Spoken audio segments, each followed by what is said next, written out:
shall love through the mighty name of our Messiah Jesus Christ.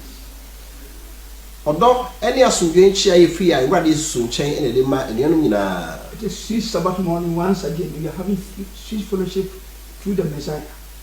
Na ye homeda kronkron bio na ye di homeda kronkron wa Agyenkwa Yesu mu. And so we send salutations from the Most High God through His Son Jesus Christ to our viewers, our members, and loved ones across the world.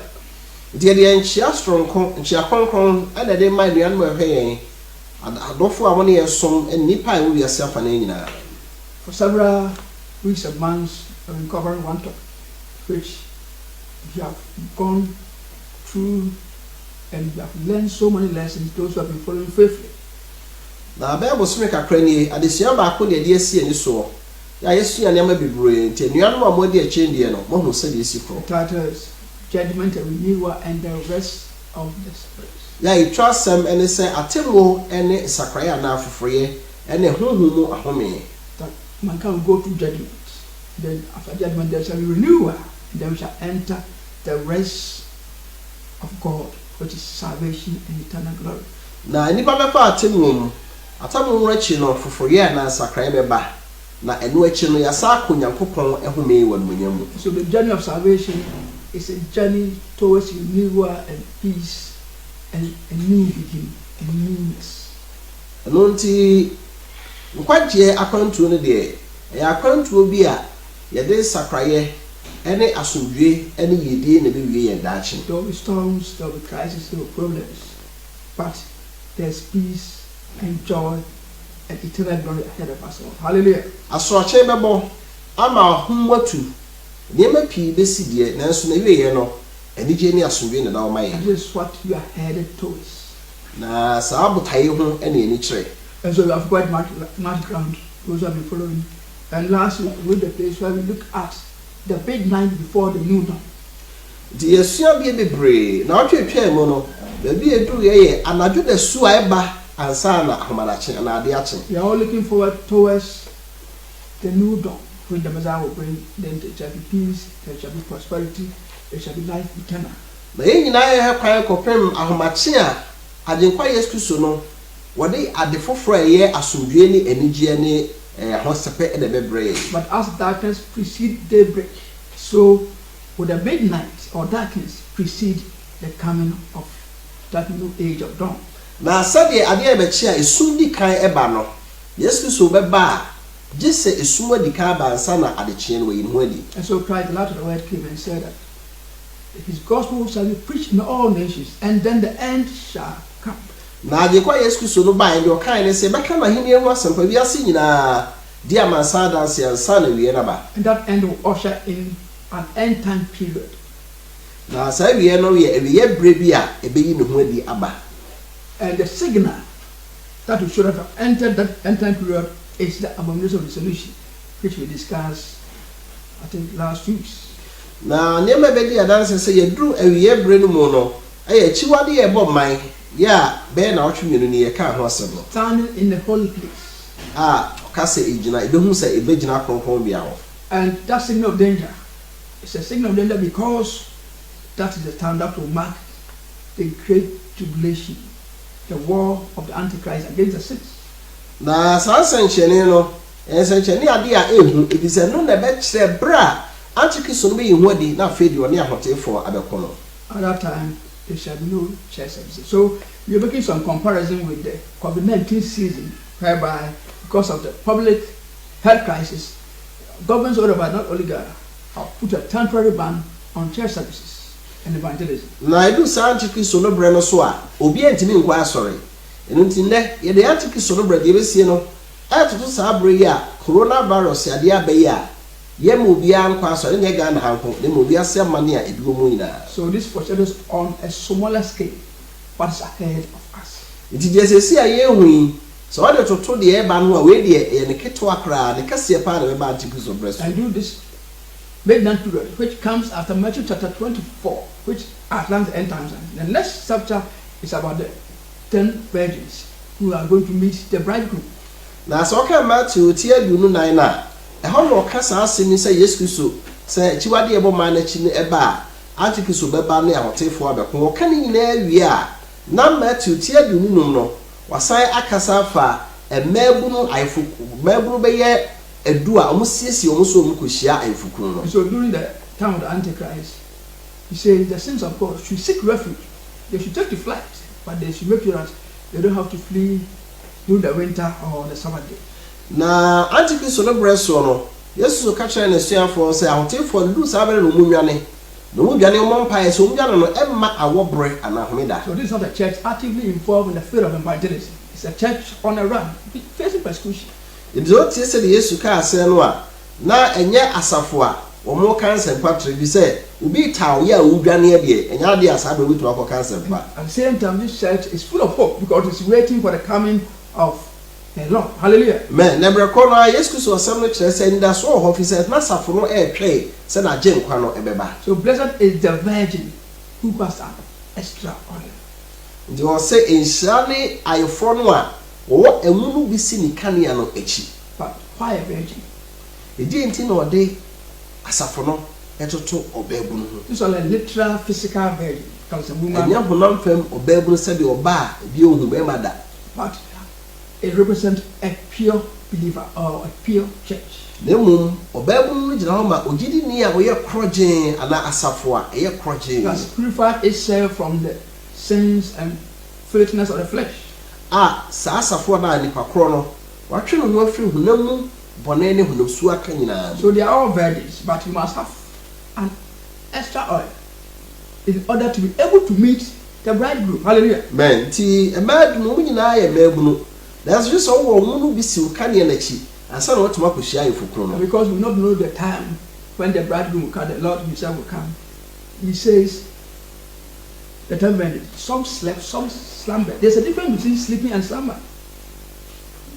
Na said the Bible canon no. Isa se no ni ebra yefukro no bent no. Ebra wa che kakra no. Bible see ebi tonko ene bi nso daaye. Eso so ne da so obi tonko ene obi a wadantem. Some fell into a sleep, a deep sleep. Others were not as deeply asleep as the others. Na mebunu bi ho a omo da hate. Ibu also a na omo na nkwa akiri sa afoforo no. Because those who had slumber, because they chose a period of inactivity, but they were strong in the spirit. Na womo a na womo naaye na so mu tonko no. Eye bra kire se asafo no sa abre no. Na untumi nye bibia. Dem omo ode wo hunhunu e no omo. Apostle Paul tells us in Romans chapter 12 that you should not be slothful in business, but be fervent in the spirit. So Paul catch a Roman for my tidum you know say me enye mode mom nya dem yenye hunhunu hye. And therefore pray without ceasing so that your spirit will not be quenched. Di wa catch say ye mom pa your bra ye bra ho se be ye hunhunu no enum. So you can be pure, you can maintain your holiness through faith in the Messiah. But at the same time, the Christ will not pray for you. You must continue praying even during the times of persecution. It's better me aba say we ye Kristo ni amapa hote kroje wo nya boni bia. Nemo also to aso bo mpa ya se be ya Kristo ba ye no hunhunu no enum. Luke chapter 18 verse 1, he gave a parable that men ought to pray and not to faint. Okay, look at some party no watch shimu ba kono a Yesu so bu baby e de kire say etwa se nipa bom pa ye da omre ho. Don't be discouraged in prayer. Let us say eni se o ma bibia bu abam se bom pa ye. Especially in times of crisis and in the time when you are having to wait for the coming of the Messiah. Echiche o ne ebra e bia wokoto ha oni amanu ana se wo twen ade nkwa ye tu so no de ma ye no. By so doing you will fan the fire of the Spirit. Na se wo bom pa ya na kwa se okofa papa na wo de bo eja na ye honkukun janu mu. So there's a need to get prepared now by living a life of prayer and holiness. These are the two conditions you must meet. And when yes see e betimi abobo ye ho obra de kronkron ye e na afi mpaibo e na etrase. Or your house will be dark by drunkenness, partying, and the worries of everyday living. Na so want bi anye sa obo se wakoma no ebeda di nyina ne se bia enije ekoso wiase ebinom nom sa ebinom ye aponto agi obani no wani be firi nyama so. The end time signs will be unfolding, but you look at every day as any other day and you will be overtaken by the events. Na wanye sa anwe amompa ya wiase wie brens enche no ba no na wanyo so da bia se de da na tie na da foforo na aba ti wani mra ho so no na niema abo and that day will be sprung upon you suddenly like a trap. Na wa hwe ya sa awie da no ebeba ba chimpofiri mu, for it to close in on everyone, no matter where they live, throughout the whole world. Na beba ni pe wo wiase nyina so emfa ho ne ba bi a wote. Stay alert, always praying that you will have the strength to escape all the things that will happen and to stand in the presence of the Son of Man. You see your mom pay da na yetimi anya hoden e de akogina onipa ba no anim. Nya hoden timi gina ni akogina onipa ba anim. Luke chapter 21 verse 34 36. Look at sympathy aduno ba ko chimodi ana aduasa nan papa aduasa nsia. Also tells us in Mark chapter 13 verse 37 says, what I say unto one, I say unto all, watch unto prayer. So as ma Mark sympathy no ka tell say de mesimon me ka tell nipa nyina say monwe. He says the end of all things have come in our time, and so be sober and prayerful. Peter chapter 4 verse 7.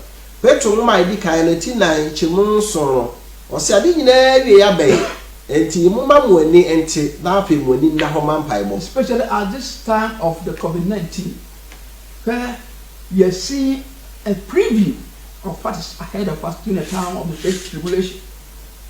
Dichi usabre ya COVID-19 na coronavirus ya abai ya di ehun no sa be mo no e kire ye de daache se otaye sori Christopher so beba no. It's like publicity for a new film, or they show clips of it on the television so that it will pique your interest to go and watch. So we are having a preview of the greater events to unfold in the near future. Akoye se sinefufuro bi aba no na ya twebe sima ba ko na bienu na yeyi ba bi a emu afa ehu pa no mama fo se sini we de be fe o saa de ne coronavirus ade abai eniema abamu wonkwa asori wutun hu obi ene de ka ho ni nyina no e kire ye antipiso bre no se de be ye. And the kingdom of Antichrist will operate in rivalry to the world and kingdom of God himself. Na edu saa bre no a Antichrist ahenie no ebedi ade o wiase na ne nyakopon tumi na ahenie no enso akon anadi aprapre. At that time there will not just be a temporary ban. This is a temporary ban of church services. They shall clamp down on the true worship. Na edu Antichrist bre no so a ene nye sa bre ya aba na eso bia nya asoro kro no tena fie kakra Antichrist bre no so de a ene no kra agidifo pa unya kwan kosom nyam. That time the Antichrist will unite all the false religions of the world into one unified religion. Edu sa bre no a Antichrist obeka esom a enye no kra atroso no wiase nyina bom wa ma wiase sum nyina akoye ba akopɛ. But to be called what is called syncretism, made up of different elements. That is Babylon. Na no na bo different syncretism ya ase ne se ade a enye pe na wo de fra kra enye yie no na ade a fra kwa ese de Babylon ye. That's the nature and spirit of Babylon, confusion. Babylon be bia sakasaka si se niema na ade afra no enye pe. A mixture of different elements, beliefs, attitudes, and past. Niema ensa wo de afra obia de gidie nko suban nko ene ese nyina anka mo nya so mba ko. So by its nature it will not endure. Now we said the idea is it na enti be correct na won check. How can two people work together except they agree? Na said Chokongo won say be de nipa mienu bebo mu anante obra o nya anokro. So we read chapter 14 verse 8 says Babylon is falling. Before it is formed, it's falling, it's doomed to failure. Hallelujah. Man, the kind of this same man iti do na nchemu nwotwe no o say Babylon kese na ahwiase kra ansa na ban ne beba. So the doom of the Antichrist and his religion and his systems have been foretold in the scriptures. Nti the beba Antichrist one na hini e ba so no wakani nyina ho asem Chokonko no. The Antichrist will have a temporary success for just 3.5 years. Na Antichrist aban no se bedi wiase so a ebe yie mfie miensa ne fape. If you haven't committed yourself to the Lord Jesus Christ and accepted the terms of the new covenant, then you are bound. You can't help yourself. You will side with Antichrist. Na sa wo fa ho hye Ewrade Yesu so mu pa yie na Kristo nhye won so a ene o kwa kujana Antichrist anachi.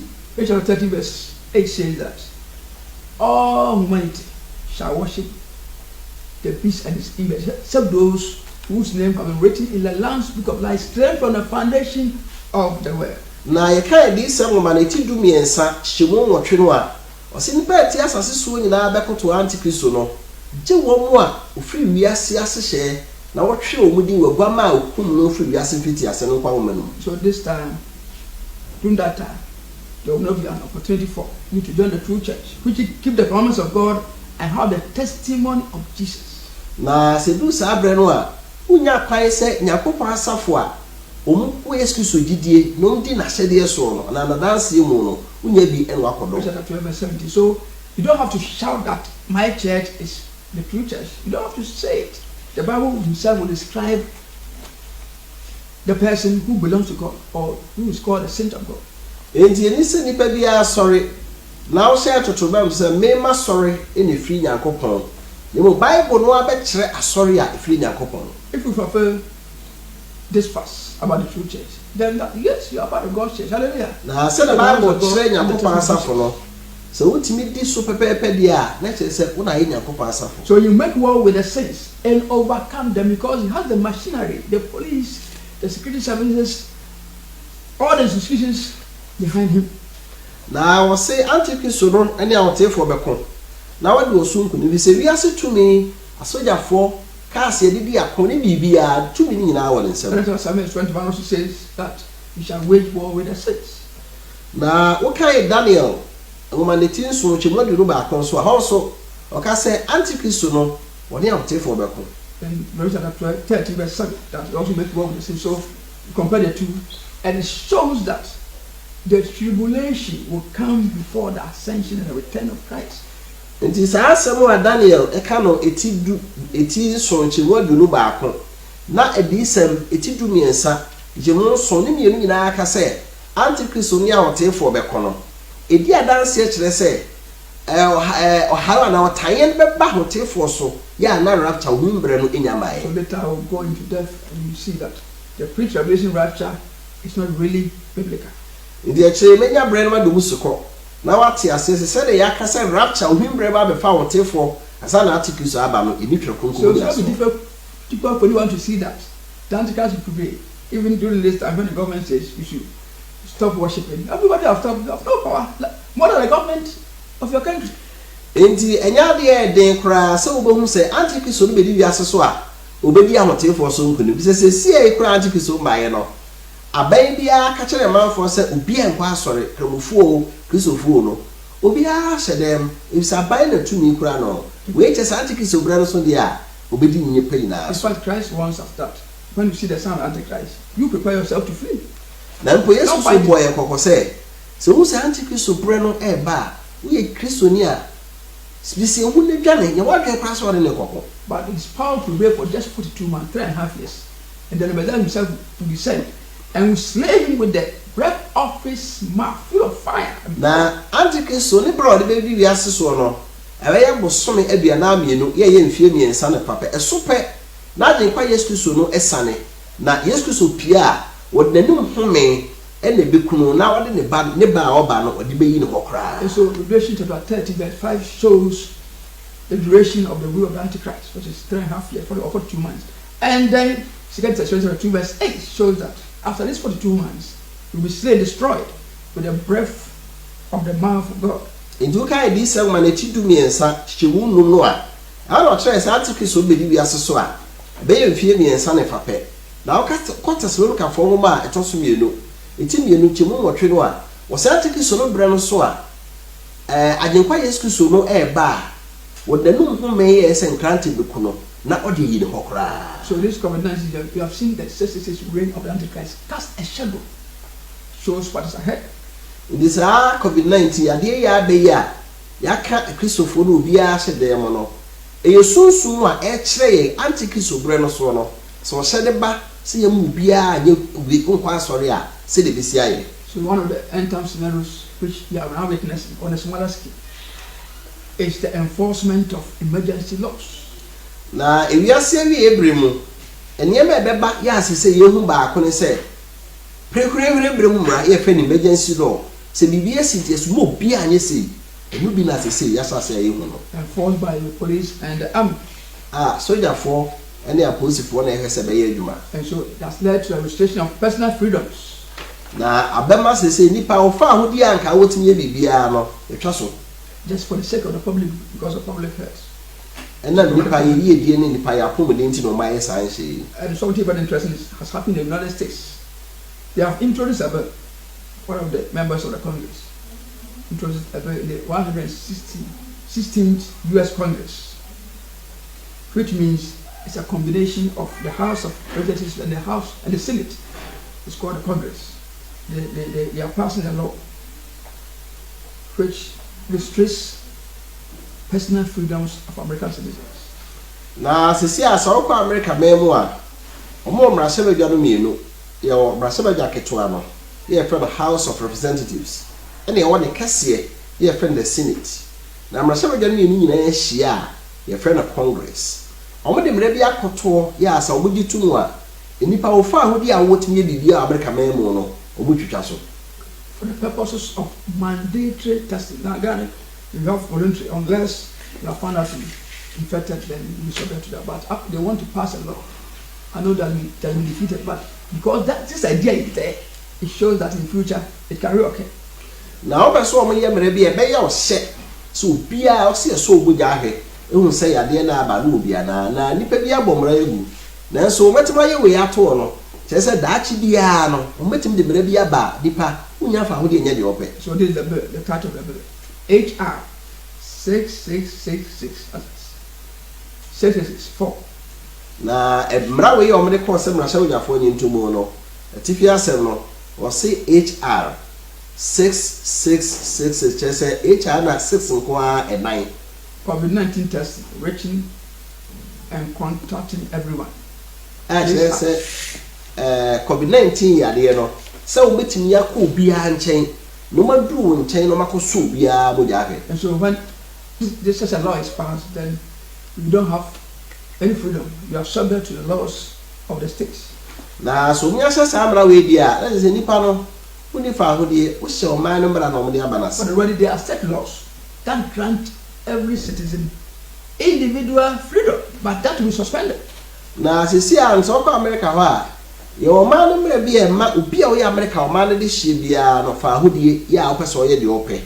Na sa amra we ba o metwe sa fa hodie mra no asensen. Similarly, during the census tribulation period, the saints of God will be denied their personal and civil freedoms and rights. Na edu sa antichrist sexes ahini a ye kan so a obi a wo ya wotini no wo fa hodie se bra ka pese o ko wa sori ene ye so su bo bra se kristo ni no ye ma kwa ma anye. And they were driven from place to place like common criminals.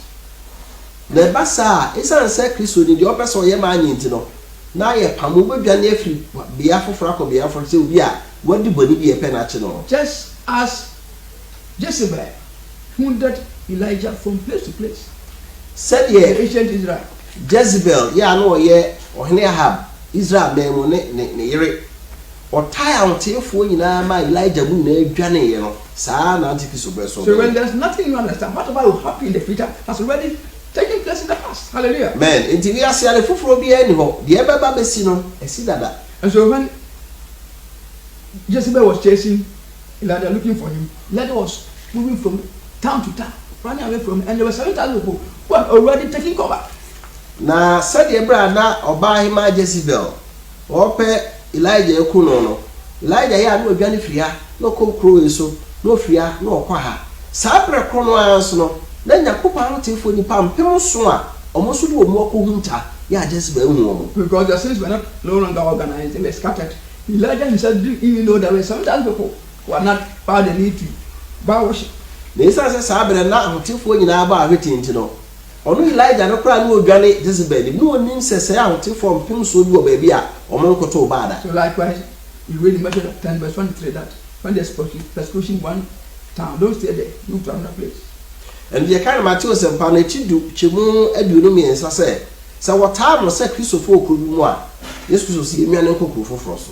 And by so doing, you catch up the time Christ himself will come. And then now say, yeah, the Sabi Janny Sabo said, ever quite could do baby, not for yes, Christo, feed the Waba. And so the theme of the end time prophetic scenarios have been played out during this COVID-19 season. And until near my basi or anti-Christo, Nahini obedi viasi so breso no. The no be any in a crack Sabria, COVID-19 Yadia Bay. One other example is the use of cashless transactions as the preferred medium of exchange over the use of physical money. Na niema no ba kon so ebesi sa abre ne se antiki sobre no so no ye physical nto ade oso otumi to ade o ton wo bra enye sika ne kura wo say ye card na asenso bi e na bi dia dance no otuaka. So the fear is that sometimes it's exaggerated as the fear that contaminated cash passed around from person to person could aid in the further spread of the coronavirus disease. It is say hu a omde ase yemu to de bi so ana wono hu no kura do. Ene say sika kura ye kan so obi kwota ade no kan sika de no obi a de ono so beje be kan no sika de bia ye so a eboa ma yade no etrasa afro bebre. But this idea is prevalent. Before the virus was they already promoted it, catches transactions, but they have found a new excuse to hammer it on. Na so sa ade we na omo ka no ansa no yade kura be ba na hodada ya abrofo no mpese enipa be kura sika de akota ade na say no omo de yade nso ba so hu say yade ne ba ye kura okoji obi sika obetim yade ndi ayi tene nipa kere so oto ade kura sika. And so cashless transactions are being promoted as cleaner because it is touch free. You don't have to touch anything. Say nipa okota ade na wo kura sika na wo de koto no omo bomo de wo se na koso bi say sika nkura e na wo de bibia akomo obi e na de bibia abre no. Countries like Sweden, cash is virtually out of the system, virtually out. Na ko men say Sweden na ho de aka akra bi na sika kura wo hu bi se bi kura obia. Many stores you don't accept cash at all. Na so fa ho do bebre wo kuru no mu a ura na wo ta ade a wo sika ma na onye. And so the Bible speaks of the time when Antichrist will implement a cashless economic system. That's already here with us. Implemented on face by face. Na Bible no kasa antiki sobra so no ebedu ba bi anipa okota ade na okoton a enye sika e na ade beko eno nene o ma sha ase ye no amandi so I say o mo de ko manim kakra. And so I read recently from a news website, prophetic news website, End Time Headlines. It says that the U.S. Federal Reserve, that is the central bank, was looking into developing a digital currency in the U.S. where we will have no physical money, but have it in a virtual digital form.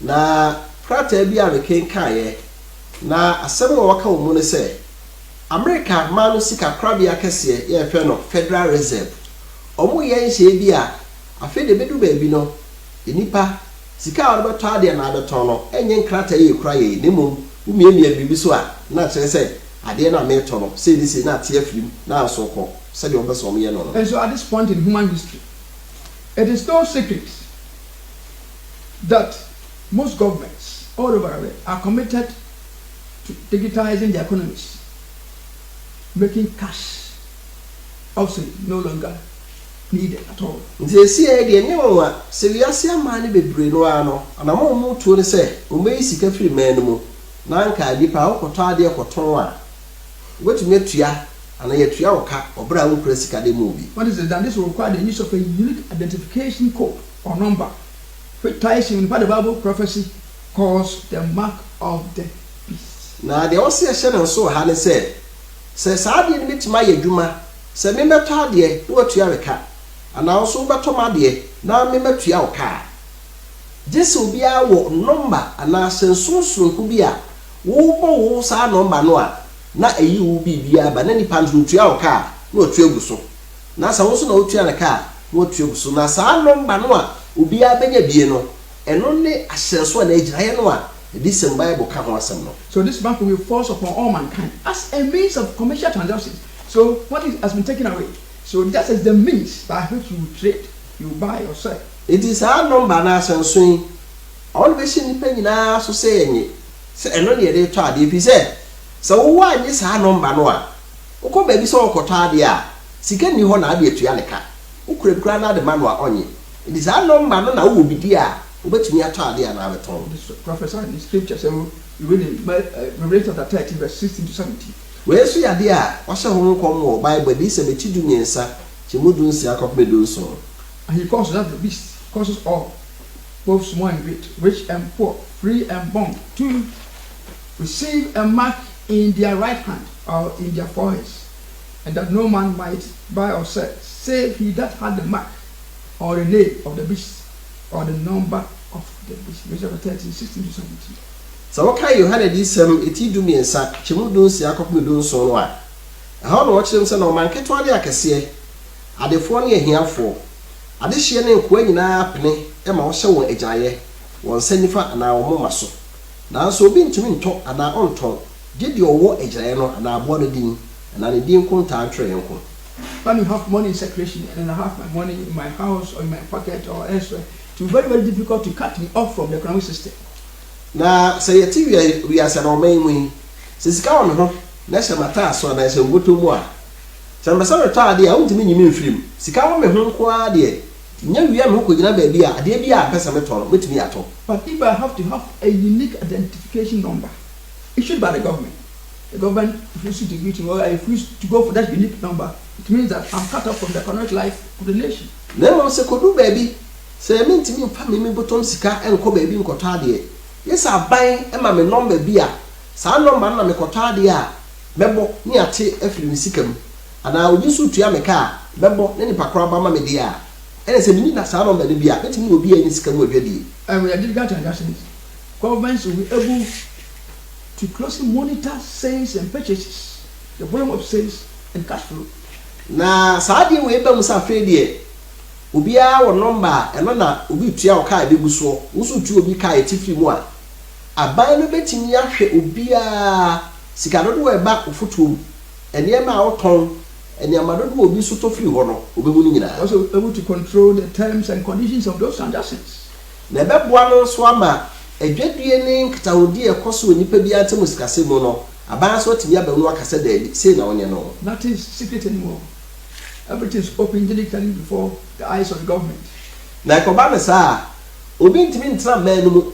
Now, with deep be a sumasia, Ubia, a Bible who be bia. So everybody is locking. If you refuse to go with the flow, you are simply cut off from the society. Never, sir, yet you will be ashing. So I always saw what the uncle this I know when be Nabayo who sick as simua. So that's it. The digitalization process which incorporates not only e-commerce, that's commercial transactions, but also human identity and even other application of passes. Now, some number I shall so dear the many pay. Yeah, can you say no? And yes, I dread you moon quao. So what are there and our tongue qua? Nemum, as I also know Nipano. So what number now? A you nipadaba. And you must as well as we Udinie, had out here, we had you must say, what sorry way, what in fear say, and you won't be panina. Yes, I saw Ama at me a boa bano, I'm a bano sweating your baby, I will be asked. So your personal human physical identity is not enough. If I say I'm Kofi Menu, I'm Kofi, this I Kofi Menu. I was born by this man, and you don't have any digital proof. You are not Kofi Menu, you will be accepted as such. It is a baby now, cousin me, Minnie, a friend Kofi Menu, honey a war me and to me Kofi Menu. And only a new to this old balls are digital number and I say so and then many panels so bar or who say what would you also many or ball when the computer so said you would not want to prepare a pen a day about son what you want to say what. So all these things have been prophesied in scripture. And when John the Revelator was writing this, he didn't know what technology will bring in the future, but now it's been fulfilled in our generation. Hallelujah. Amen. The bride you had it, Yakupon, I'm so sure this is not to honor. Now when you quire, sadly, bet me a fast wabba. Say, baby, any pound tardy and tall brown cressica. Now the Pazuko do baby now born on baby. Nay, you deem when you be beer, but no one in quire. Sending deal with the first wabba. That's the same chapter 13 Revelation. It talks about the image of the beast being able to speak and to have life. And now you have artificial intelligence, computers, made in the form of a human shape, and they're able to speak, they're able to converse, they're able to do so many other things. Now, said this, and waiting to me and Sacrono. You want to try so who need beer, who need it to me cassa. Now, said Osika who need the said, you mean there quiet who needs that to be a sea baby. And then, I'm offering to my figure, so robot, and then they come from artificial intelligence. It's in our cassa, and you didn't come up, a BBR to the Bacassa any panel. And now with COVID-19, there's a talk about what is called ID20. That's also an idea by Bill Gates wrote this on the social media, and whether he has owned up to it or not, the fact that this idea is there means that in the future it can be implemented. Now, see, I did way by ye. Before we saw my friend ID20, yeah, Bill Gates. ka wiase sikafo pa etoro bi oni dikai etoro bi otoso mi no wona ode computer Microsoft nimbi aba na saade ye ode aba no efa vaccine eduru a yenya adaache ebetimi di abo ni papa ne ana wo benom na abo ho ban efi yade ho so wade be yadwuma so fa nya adwuma no nya saa atwe no da ho adaache wetimi aye adwuma. So the idea is to give everyone on planet Earth a digital ID and vaccinations. And so when you are being vaccinated, they will make sure that how you are vaccinated leaves a digital imprint on your system. Na the begin ba so de ba de say daache bia se nya aduro na se de bo kwane ana se de ma wanom na amayade na bo ho ban a awose e ma ahyensu bi ya sa ahyensu no mekyere se wasomasi ya ma na aduro bi e da se ne de ma no ha no ote na hyewo so dada e waduro no de betimi ayewo de ayewo ne ba bi a wo nyina. So the plan being proposed with the World Health Organization and others is to roll out over a 10-year period from the year 2020 to the year 2030. Nti se ya ono de aba ne se de saa de me ye adwuma efiri afempim ne nu aduonu o mu yi ni mfie du edi ani mu yi koka afempim ne no ne aduasa omo hya ase enye ne kakra se ye ma obi adu adi kutia yade na ya ba ahyenso aka ho. So coincidentally the year 2020 the beginning point for this implementation of this was also the year of the coronavirus, whether it was planned or not. That's happened. Now, what was the to was saying, Kayen free a few way. I walk and fear with the enemy. Now I am fast have us a drew ya, Babu Nipa by a bonipa. Now I am so sono. A sharp fear says so, and a saco navarro said the unitia. Acomadi or no, a person, no, as a home akuya. Let me read Revelation chapter 18, verse 30. Revelation chapter 17 talks about spiritual Babylon. The harlotry of Babylon the Great. God he claims to be following Christ, but at the same time, he's Babylon the Great, mixed up in all false religions. So that is spiritual Babylon. When it comes to Revelation chapter 18, it talks about the commercial aspects of the Babylonian system.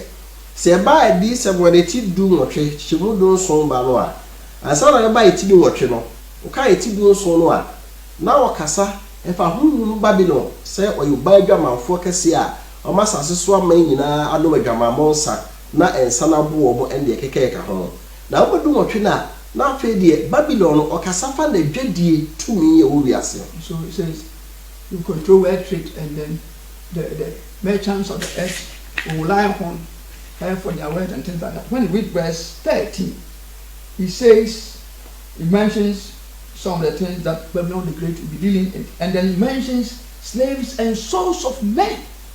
Na so by this and to do what na how no wakasa fa antichrist na se Babylon kese no tumi obenya wo wiase adwadie to bon sa ho no hyemudu miensa no obobonne ma antichrist no bedi mu dwa mo se asase so adwadifo antichrist be mo manya ho se tab ebi se de beba no ade bi ho a aso asi na bi ahye nensa ene obi a okoje number no a na ase ma ahye so a na o ma obi etu obobonne ma no a antichrist bedi mu dwa no e wo tibi miensa no a odu ba bi a o se okrobo ho hwan obobonne ma na no abo enkoa nipa ya fo mu nunu ene nipa akra eno so antichrist bedi mu dwa. So they are slaves and the souls of men, of all men.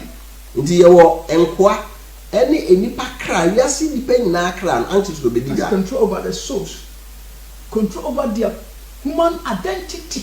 Without having his identity, his number, you can't be counted as living on this earth. Do say antichrist obenya to me e we nipa kra so ya say antichrist na ma wo nipa no wa ma wa sensu bi a untumi ntre wiase we mu manyi. And so we are heading towards that time, and even many airline companies are proposing that before people are allowed to board airplanes again, they should be given some form of identity.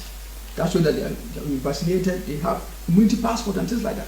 They say ye twiba is abre no a antichrist ahye so ni bia untumi enye bibia say ewiem say bi mako ye amode adu predi akoni aba no ebi susu ye omode aba ne say yade ya aba nti no so omo sha ase so omode adu predi no bedi akoni aba de krofo aba bio a so oba fura adu predi no a yesi ma ahye so bi kire say ya ba opane ya ma waduro etia yade na asa ne ya ma akwa mo afura adu predi no. And the technology now exists for all this thing to be done. na the only thing they say no nimdi o metimi dia yes ade no ni na ba. But in fairness to the WHO, we said that should be implemented because those who have even recovered from the virus can also be reinfected, and so they should pause a bit and look at the situation further. Now, so many times say by you know, if we are say edumaku ahwe apom dey so ye fa no World Organization almost there be more for san say nya eduma say be say yade no bi a wanya bi an ho ato no kra no utumi say nya bio. And so what about vaccines and digital ID? They should not be related, but now there's a merger between the two. Now, I said the ebisa say a dry yade ma wanom and yade bo opane na abo ho ba free yade no ye fa no vaccine e na afi nimdia aba ye jai sika na bibia koye fidie ye fa bibi enkura ye fa hye ho ne ka ho no guta ho be de dasa ne mamienu ntem. First, you see your vaccine and you go away. That's for the medical people. But now, first you are being given vaccine, you are also given digital ID. What the connection with the two? Na kane no yade bia ba wiase na doctor for dudu mu anu mu nya no adura nipa no ana se ye ba ese yade we ne ye ko eteti ye bo bia apane ana de duro so akwada bia num ye wi ade ekọ se de ebe ba no ye de duro no ma wa ese ma wo ahyenso no ma bi e kire se aso ese ama obi ha na ate da se ene de ma wo. The answer lies in the new technology called quantum dot technology. Na ehon mo aye no our name the fufu be by a friend of quantum dot technology. This technology goes beyond microchip putting computer chips under the skin. It goes beyond that. Now, as I know the bro say, yeah, they microchip be a show or said the Edica can was some baby. It's an invisible ink that can be tattooed on a person. Now, acquire a dubrebia, you bet him the idea in power, yeah, I have who said the BBI. No tattoo. You see tattoo physically on people's body, but this tattoo is invisible. It can only be read by a computer scanner. Now, they say I know any animal ranting about or hotel mono. Once we draw be up to her, yeah, friend tattoo, and the only one who say, what draw, let him be out for number from the day banner. Said I shall so told who can be who said that he said the computer, and they see who will be that. So it's competing with the microchip. Eventually, the microchip can even turn out to be a tattoo. Nobody knows. The eventual form of the microchip. Designing the way normally a bar, you bet him the ashen so at home, ya or cockle be a huno. And in microchip, na this shiny part on setchino. And then you see, I can't bet me ever say, I'm for microchip no crying eduma. Om the sad year the better who are one will be a huno and a beduma. But it can be read by a computer scanner. Now, if you be a friend of computer scanner, told on the air, you be who's ashen so be all. And you show that you have already received the vaccine. There must be the other says I feel the drone Yamawi. Because embedded in this tattoo is a digital technology that verifies that they have said vaccine. Now, the entire mighty year in say, Saan dear rain or my banner, the idea of a tour, what's a tattoo, not will be a huno. Yet the idea be a room, yeah, and a boa massa over the affiliate Toswa, who said the do. And by this, they can generate what is called a digital certificate for you that you have passed the test and then you are no longer infected. It is a Omade Sadian be Mawa, that should be our near say so wahia. Ye dear Fidiana told no, Nasa tattoo na yen for your new hune yaba. Na action so as soon as see Yamana Druby, I must say no one ton tea, ya didn't be in no. That you can also give a person a permanent digital ID. Na sa tattoo no ubia ufu ani say uno. And also was so number beer. You met him the manipa, Ukuma, na will be a be. So, brothers and sisters, all the technologies that will enable Antichrist to implement his programs of cashless economy, mass control, the identification of people across the world, as well as manipulate people into worshiping him, are all here with us. The young mother for Abafu Nimdia, a Antichrist, what made we are seeing in our soul. Now, what machine penny na no, why yet your pastor in the powers as you be. Say me na in fact, they have been tested and fine-tuned. No, Prenny said, and near man, no, the big man in Diano, or there be our most so now the action and only be come no more threats and say, you be do honor. I feel we pay a cry. As I mentioned earlier, the version speaks of images or statues that speak. Now we have artificial intelligence, which have a semblance of life and are able to also communicate. Now, somebody can say, okay, this ceremony to do me and Sanwa. Yohanika said, Antichrist obema aboa no ho ni obeye ohoni amohoni akasa ena ye nya bibi e fe no artificial intelligence e ye fidie ne siwo nanso nimdie kura no nim no ete se nipa de a otumi ni di nkomode nipa de na adwen ebi people first saw them in science fiction in films that were used to entertain people, but now they are rare creations of computer scientists. Na kane no so ya abrofo no sini film o maye aba na wo so maye bibi se fidie na ne nipa edi nkomo na ase agro enna de e wo ho paa yom ne adwuma. So there's a very famous artificial intelligence. That type of robot is called humanoid. It looks like a human being that's been granted citizenship in Saudi Arabia called Sophia. Say sa artificial intelligence ya ka so maye fidie se robot no bi no o maye ba ko bi a agidin pa wi ase fe no humanoid a say ye ka say Saudi Arabia ne wo no hwe ne ma etimi ye na omuhun say nipa pepepe ti agina atum amana das ye krata say o Saudi Arabia ma na de hye ya de din edi Sophia. The citizenship is conferred on human beings, but now being conferred on a computer, a robot, an artificial intelligence. And so whether it will be able to pay its taxes, its obligation as a citizen, I don't know, but it has been granted. That's right. Na say ji obi ato so yo man ba no nipa ene timi esa bia ya ngo na ha ofroma bi so ana bia na wofo ba ko bi na be firi ha o man no timi gi ne tum say age na ka ga na me ade hye ho say de enyi nipa bio efidie ena ya hu say efidie no say de kasa ye ne bibia no say nipa nti ya ma na krata say o no so nipa me de mo wan say ti say efidie no with my na djuma wa betua no to say de nipa o ye djuma wi a okọ wa ko tua to ne ka with my say de me na. So amid all these things, the greatest tool of the Antichrist remains deception. Na sa ne me nyina mu no Antichrist na kode kese pa ode adwuma e na da manipulative propaganda and the control of information narrative that what the Bible says is not true. We are doing this, but this is not what we intend. The Bible is speaking of something different, but it's the same thing that they are doing. Na the obey na say obechinchim no kre no ama de enye no kre no be kase na no kre na ode ada dipa eju bibi no mo ye wo wiase a to be kan say Bible no can say na so yet the Bible no can no kre say na say no. You are fully understand in Bible prophecy that is called the falling away. Na yenya bedru wiase ba bia Bible friend say bra ni pe jai no kre gidie mu. It represents a wholesale departure from the time-honored values and truths of the scriptures. Eye bra Yakupon no cry see dia nidie e se fatama no no enipa twe ho firi ho kra. It's also a departure from the principles of common human decency and morality. E sounds say bra ade a efiri abodin fiti ase no nipa nyina hu sa ade we die e ho te eno ne ade a wo so ye na fe die enipa etunu nyina egu atwe ho firi ho kra. This is the wind that will lead to the rainfall of the reign of the Antichrist. When there is any heavy downpour, wind precede. Na waiting from ma edi ka bo na edi ama Antichrist obreno ensuo no ebeto na ba se ensuo beto a bu se from ma edi kan. 2 Thessalonians 2 verse 13.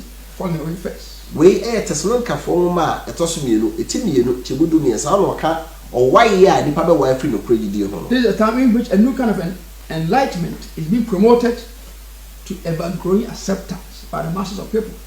Na sa breno ne bra eniema bone bia abawiase no afedi ye bohu dawro ama nipa bebre no agitum se eno ne ade a eye. All sorts of lifestyles have been promoted.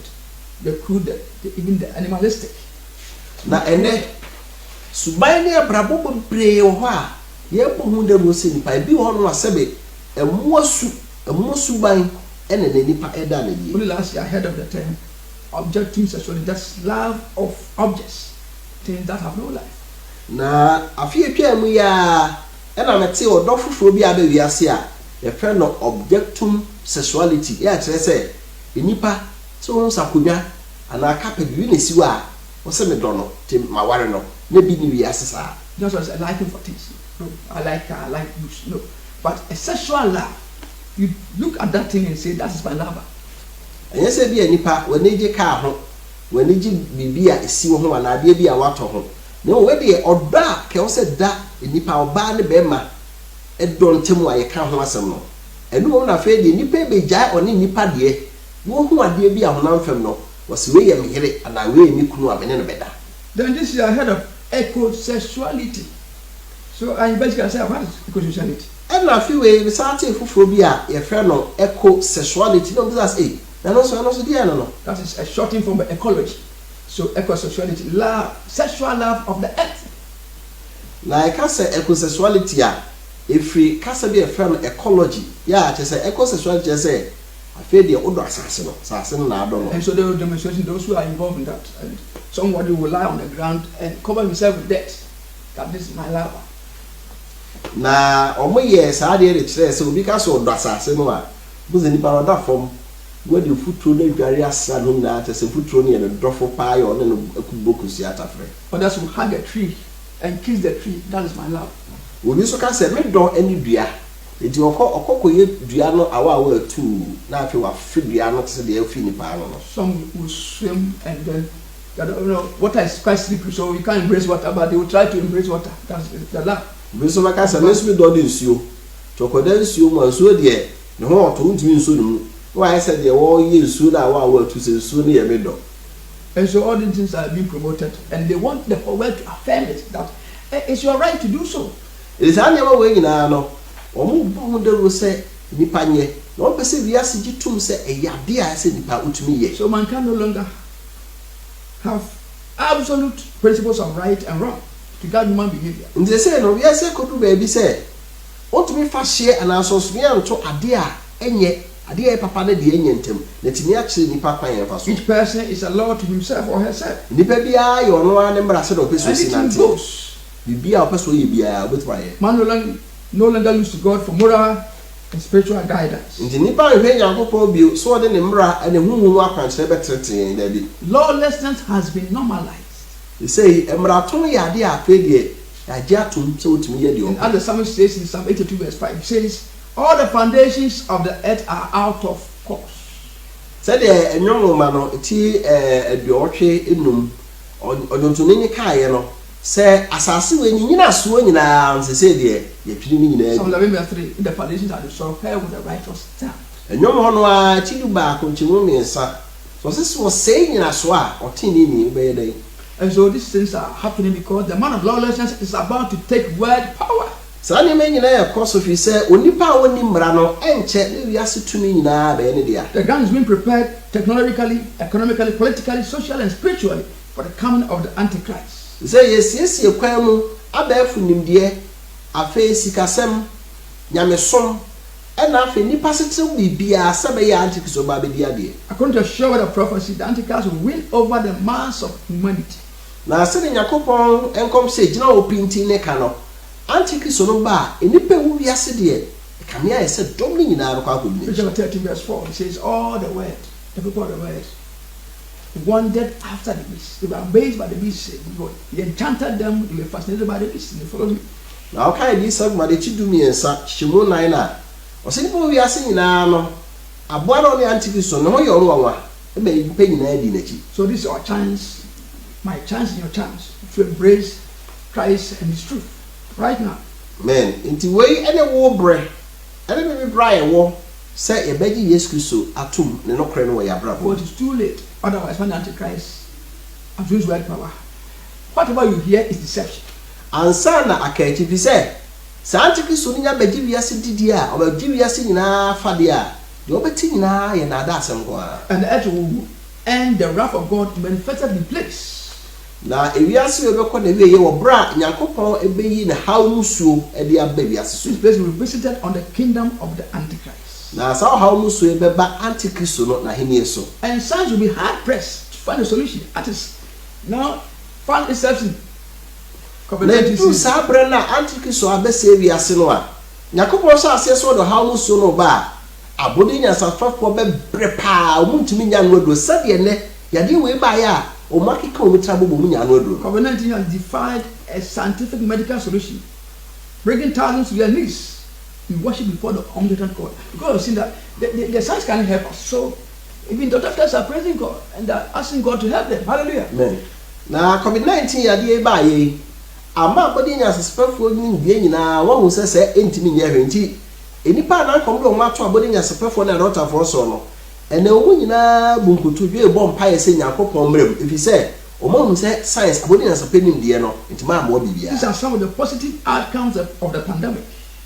we no ne enepa yade ya abai every one be say nipa hu say the ho to nyansa so a etimi moye. A fresh wave of revival is sweeping over the souls of millions across the globe. Say en Kenya esronko bi enam yade mu e fa wiase nyina.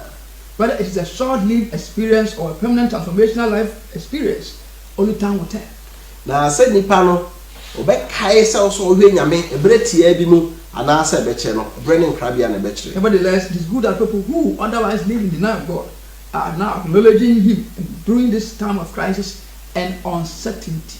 Na esan so ye se nipa ananka kane titi omo apo Nyankopon so nyame bia enu oni ade no enne omo nyina won se dia bei no isi nyame nko ade bitima ye to omo hwe ne kira kwan. So there's a quiet revival, spiritual revival happening in the UK.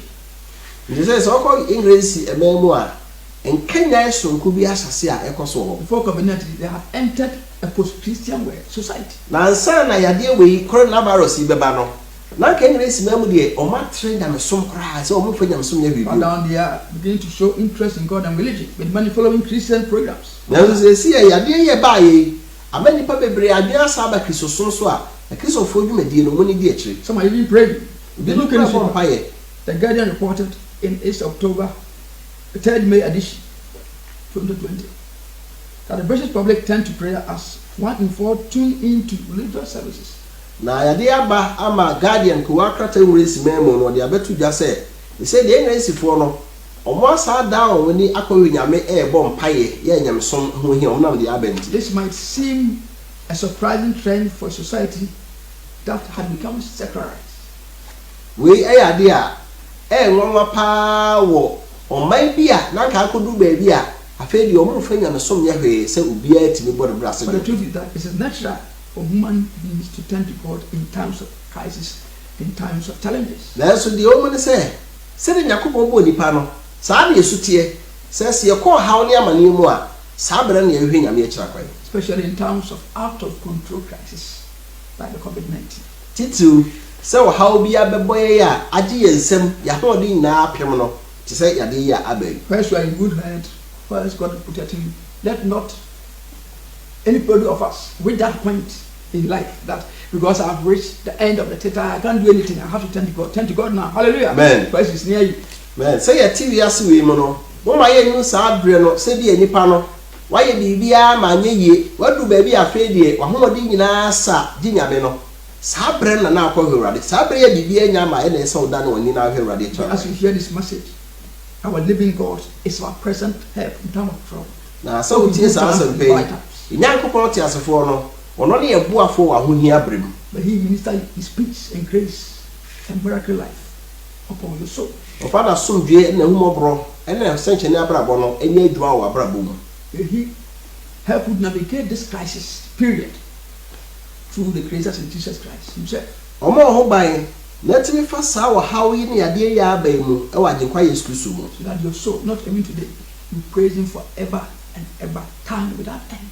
So the be ya enye nanko na achi no kra e be Nyankopon ayeda afebo. Lord himself be with us. Right now kasan kai ho. Make his face shine upon us. Na want to nim try. To give us peace. No my asomdwe forever and ever. Da mi de nyina. This will ask in the mighty name of Jesus Christ. Amen. Amen. We ni ebusa e wo Yesu Kristo Nyankopon adwama na se la jenkwa no edim. Amen.